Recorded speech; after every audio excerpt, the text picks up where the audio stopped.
मित्रो, व्याकरणावरील या सिरीजमध्ये आपण 12वी बोर्डच्या इंग्रजीच्या प्रश्नपत्रिकांमधील व्याकरणाची वाक्य सोडवत आहोत आणि या व्हिडिओमध्ये आपण ॲज सून ॲज आणि नो सूनर दॅन आणि नॉट ओनली बट ऑल्सो या घटकांवर परीक्षेमध्ये आलेली व्याकरणाची वाक्य सोडवणार आहोत। चला तर मग लगेच पाठाला सुरुवात करूयात। मित्रो, नमस्कार, मी डॉक्टर नारायण बिडवे। मित्रो, व्याकरणावरील या सिरीजमध्ये आपण आतापर्यंत झालेल्या सर्व परीक्षांमधील व्याकरणाची वाक्य सोडवलेली आहेत। पहा, या ठिकाणी कोणत्या व्याकरण घटकावर किती वेळेस प्रश्न आलेले आहेत हे दिलेलं आहे। जसे टेन्सेसवर 8 वेळी प्रश्न आलेले आहेत, मॉडल ऑक्झिलरीज वर देखील 8 वेळी प्रश्न आलेले आहेत, ॲक्टिव्ह अँड पॅसिव्ह वॉइस वर देखील 6 वेळी प्रश्न आलेले आहेत आणि spot the error and rewrite the correct sentence हा प्रत्येक वेळी परीक्षेला येणारा घटक आहे। यावर देखील 7 वेळी म्हणजे प्रत्येक परीक्षेमध्ये प्रश्न आलेला आहे। डायरेक्ट अँड इनडायरेक्ट वर 4 वेळी, सिंपल कंपाऊंड कॉम्प्लेक्स वर 4 वेळी। अशा प्रकारे मित्रो, या ठिकाणी दिलेल्या सर्व व्याकरण घटकावर प्रश्न आलेले आहेत।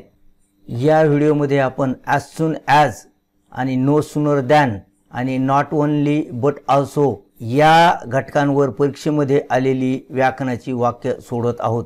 मित्रो, पहा, येथून वरील सर्व व्याकरण घटकांवर आपण व्हिडिओ तयार केलेले आहेत आणि म्हणूनच महाराष्ट्र शासनाने पुरलेल्या या क्वेश्चन बँकमधील सोडवलेली वाक्य असलेले हे 2 व्हिडिओज आणि या सर्व व्याकरण घटकांवरील हे सर्व व्हिडिओज तुम्ही अवश्य पहा, कारण परीक्षेत आलेल्या आणि परीक्षेमध्ये येऊ शकणाऱ्या अशा सर्व व्याकरणाच्या वाक्यांचा अभ्यास आपण या ठिकाणी केलेला आहे। या सर्व व्हिडिओच्या लिंक या व्हिडिओच्या खाली मोर सेक्शनमध्ये म्हणजेच या व्हिडिओच्या डिस्क्रिप्शन बॉक्समध्ये तुम्हाला मिळून जातील। आणि मित्रो, हे व्हिडिओ आणि व्याकरणावरील इतर महत्त्वाचे व्हिडिओ पाहण्यासाठी आपल्या चॅनलवरील playlist class 12 grammar question bank solution आणि इंग्लिश ग्रामर प्रॅक्टिस या 2 प्लेलिस्टमध्ये जाऊन तुम्हाला पाहिजे ते व्हिडिओ तुम्ही पाहू शकता। चला तर मग ॲज सून ॲज वर आलेले पहिले वाक्य आपण सोडूयात। पहा, as soon as he left the house he met with an accident असं हे वाक्य आहे। फेब्रुवारी 2023 ला हे वाक्य आलेलं आहे आणि या वाक्याचं काय करायचं आहे? Identify the correct no sooner than form of the above sentence. या वाक्यामध्ये नो सूनर दॅन वापरायचं आहे, म्हणजेच नो सूनर दॅन वापरलेलं वाक्य आपल्याला ओळखायचं आहे। मित्रो, ॲज सून ॲजच्या वाक्यामध्ये नो सूनर दॅन वापरता येते आणि त्यासाठी ॲज सून ॲजच्या बदल्यात नो सूनर वापरतात आणि या ठिकाणी हा जो कॉमा आहे या कॉमाच्या बदल्यात दॅन वापरतात आणि नो सूनर दॅन वापरल्यानंतर या क्रियापदाच्या काळानुसार आपल्याला हेल्पिंग वर्ब वापरावं लागतं। वाक्यामध्ये हेल्पिंग वर्ब असेल तर ते घेता येतं, नसेल तर या क्रियापदाच्या काळानुसार ते वापरावं लागतं। चला तर मग या वाक्यामध्ये नो सूनर दॅन कसं वापरायचं ते पाहूया आपण। पहा, सुरुवातीला ॲज सून ॲजच्या बदल्यात नो सूनर आपण या ठिकाणी घेतलेलं आहे। त्यानंतर वाक्यातील हेल्पिंग वर्ब घ्यावा लागतं। हेल्पिंग वर्ब नसेल तर याच्या काळानुसार, हे भूतकाळात आहे, मग यानुसार डू, डज किंवा डीड आपल्याला घ्यावं लागतं। तर भूतकाळात असल्यामुळे नो सूनर डीड। मित्रो, त्यानंतर हा करता येईल डीड ही, आणि त्यानंतर आता या क्रियापदामधील काळ तर या डीडमध्ये निघून गेलेला आहे, मग काळविरहित हे क्रियापद या ठिकाणी येईल। मग हे कोणतं क्रियापद असेल? लिव्ह असेल। No sooner did he leave आणि त्यानंतर या क्रियापदाचं हे ऑब्जेक्ट आहे, हे जशाच्या तसं खाली येईल द हाऊस आणि त्यानंतर या कॉमाच्या बदल्यात आपल्याला काय वापरायचं आहे? दॅन वापरायचं आहे, दॅन। आणि नंतरचं उपवाक्य त्यामध्ये कोणताही बदल होत नाही, ते जशाच्या तसं खाली येतं। मग than he met with an accident अशा प्रकारे हे वाक्य होईल। चला आता याचे ऑप्शन पाहूया। पहा, नो सूनर डज इथं आलेला आहे। डज हे चुकीचं आहे, कारण इथे भूतकाळ आहे म्हणून हे वाक्य चूक आहे. नो सुनर हॅड आलंय हे देखील चुकीचं आहे, कारण हेल्पिंग व्हर्बच नाही त्याच्यात. No sooner did he leave the house than he met with an accident हे वाक्य आपलं उत्तर आहे. नो सुनर डू इथे देखील डू आलेलं आहे, म्हणून हे सुद्धा वाक्य चुकीचं आहे. सी हे आपलं उत्तर आहे. मित्रो, आता हे जे वाक्य जसं आपण घेतलेलं आहे हेच कोणत्या नियमानुसार होतं हे आणखी एका वाक्याच्या मदतीने आपण या ठिकाणी समजून घेतलेलं आहे. पहा, ॲज सून ॲजच्या वाक्यामध्ये 2 उपवाक्य असतात. ॲज सून ॲज असलेलं उपवाक्य जे कॉमापर्यंत असतं आणि कॉमानंतरचं उपवाक्य, अशा प्रकारे 2 उपवाक्य असतात. ॲज सून ॲजच्या बदल्यात आपल्याला नो सुनर घ्यावं लागतं. त्याच्यानंतर हेल्पिंग व्हर्ब असेल तर ते एच व्ही नसल्यास डूचं रूप, त्यानंतर करता आणि हा भाग, आणि त्यानंतर कॉमाच्या बदल्यात दॅन. मित्रो, हे डू किंवा हे डीड आल्यानंतर जे क्रियापद येतं ते मात्र काळविरहित असतं. लक्षात ठेवा, या ठिकाणी रिंग झालंय, इथं रँग आहे आणि इथे मात्र रिंग झालेलं आहे. आणि त्यानंतरचं उपवाक्य मात्र जशाच तसं येतं, द स्टुडंट्स रश्ड आउट. म्हणून as soon as the bell rang the students rushed out. याचं कसं झालंय, no sooner did the bell ring than the students rushed out. अशा प्रकारचं हे वाक्य आपण घेतलेलं आहे. मित्रो, व्हिडिओ शेवटपर्यंत पहा, कारण अशाच सोप्या पद्धतीने आपण येथून पुढील वाक्य देखील सोडविलेले आहेत आणि जेथे जेथे गरज असेल तेथे तेथे आपण नियम वापरलेले आहेत. आणि मित्रो, या ठिकाणी घेतलेले वाक्य हे परीक्षेमध्ये आलेले वाक्य आहेत, म्हणून याच व्हिडिओमध्ये तुमचा 1 मार्क पक्का होणार आहे. आणि याही पेक्षा महत्त्वाचं म्हणजे या ठिकाणी जे नियम आपण घेतलेले आहेत हे नियम ज्या वाक्यांना लागू होतात असे आणखी काही वाक्य तुम्हाला या व्हिडिओच्या शेवटी ॲक्टिव्हिटीच्या रूपाने सोडवायला मिळणार आहेत आणि हे वाक्य परीक्षेच्या दृष्टिकोनातून महत्त्वाचे असणार आहेत. चला तर मग आपण परीक्षेला आलेलं पुढचं वाक्य सोडूयात. As I entered the post office the post master presented me with a telegram. फेब्रुवारी 2023ला हे वाक्य आलेलं आहे. आणि याचं काय करायचं, begin the sentence with no sooner. No सुनरने वाक्य सुरू करा आणि लिहा अशी ही सूचना आहे. आता या ठिकाणी फक्त ॲज आलंय, हे ॲज सून ॲज प्रमाणेच काम करतं, म्हणून याच्या बदल्यात आपल्याला नो सुनर घ्यायचं आहे. आणि या ठिकाणी देखील क्रियापदाला ईडी आलेलं आहे, म्हणजे या ठिकाणी देखील हेल्पिंग व्हर्ब म्हणून आपल्याला डीड घ्यावं लागेल. नो सुनर डीड, त्यानंतर हा करता जशाचा तसा येईल आय, आणि त्यानंतर अगोदर सांगितल्याप्रमाणेच आपण यामध्ये डीड आलेलं आहे आणि आता राहिलेलं क्रियापद येईल डीड आय इंटर. आता फक्त इंटर येईल आणि त्यानंतर द पोस्ट ऑफिस जशाच्या तसं खाली येईल. No sooner did I enter the post office, त्यानंतर या कॉमाच्या बदल्यात काय येईल, दॅन येईल, दॅन. आणि बाकीचा राहिलेला भाग म्हणजे पुढील उपवाक्य जशाच्या तसं the post master presented me with a telegram असं हे वाक्य होईल. चला पुढील वाक्य पाहूयात.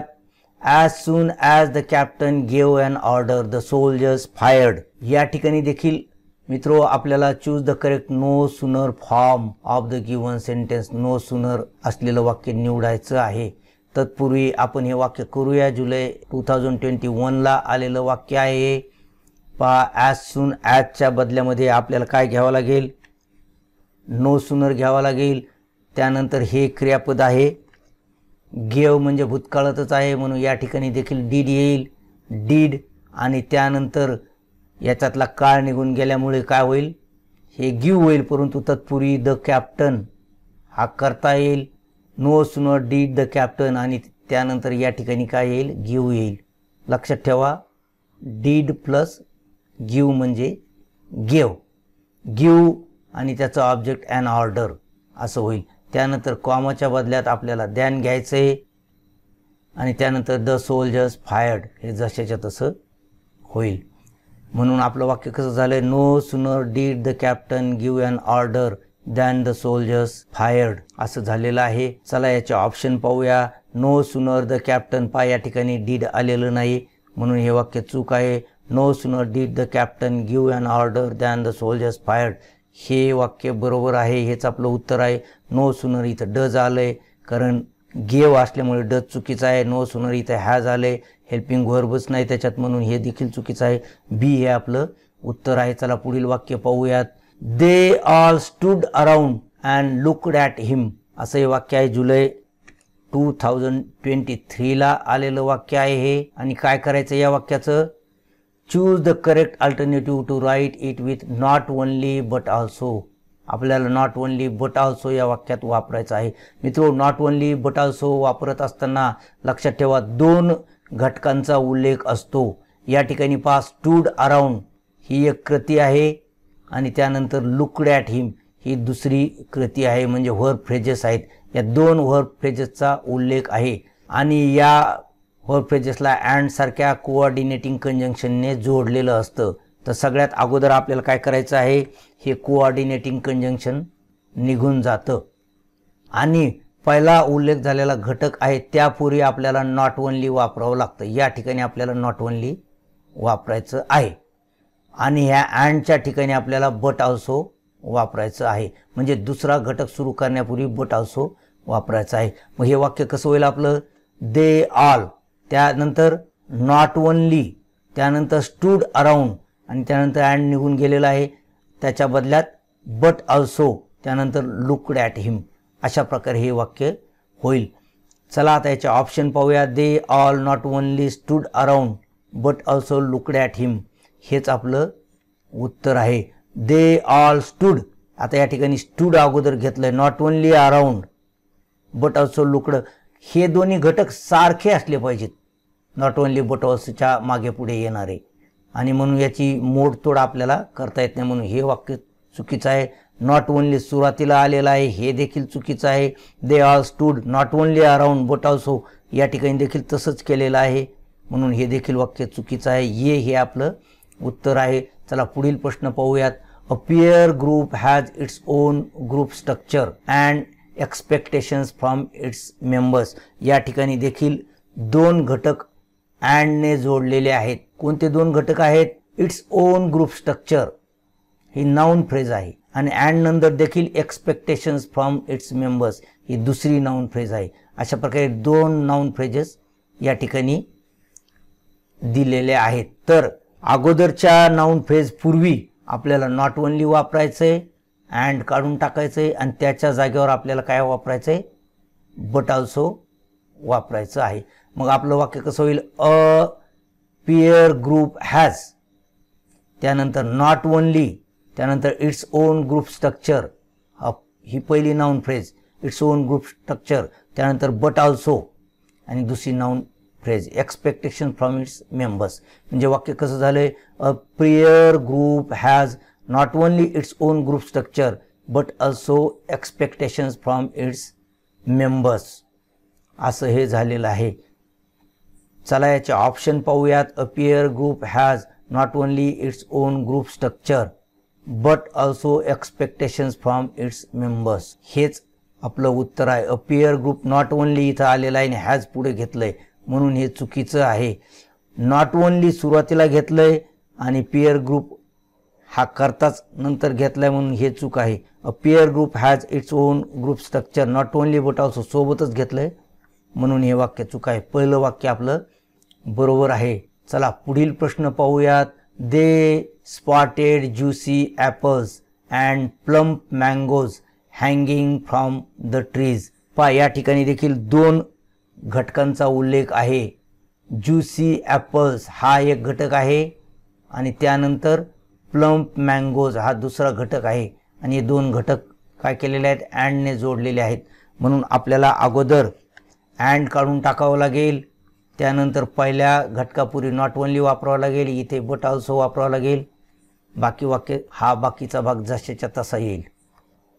पहा, they spotted not only juicy apples but also plump mangoes आणि हँगिंग फ्रॉम द ट्रीज जशाच्या तसं. हँगिंग फ्रॉम द ट्रीज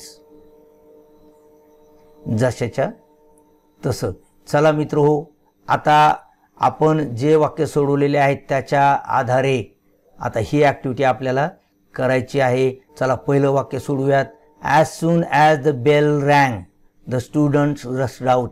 हेच वाक्य आपण मागील नियमामध्ये केलेलं आहे, म्हणून हे वाक्य तुम्ही स्वतः करा. नसेल येत तर पुन्हा त्या नियमाकडे जा. दुसरं वाक्य पहा. As soon as I get my money I am off. मित्रो या ठिकाणी थोडा बदल आहे पहा. आता या ठिकाणी जे क्रियापद आहे का हे प्रेझेंट टेन्समध्ये आलेलं आहे.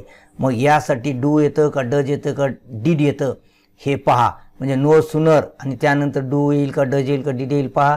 आणि बाकी वाक्य नियमानुसार करा. कॉमाच्या ठिकाणी दॅन वापरा आणि बाकीचा भाग जशाच्या तसा नो सुनर दॅन वापरायचं या वाक्यात. ठीक आहे. पुढचं वाक्य पहा. When I saw the prizes I was stupefied. Use as soon as या वाक्यात आपल्याला ॲज सून ॲज वापरायचं आहे. फेब्रुवारी 19ला आलेलं हे वाक्य आहे. मित्रो या ठिकाणी पहा. चला पुढील वाक्य सोडूया. They were totally drenched and happy. पहा या ठिकाणी नॉट ओनली बट ऑल्सो वापरायचं आहे.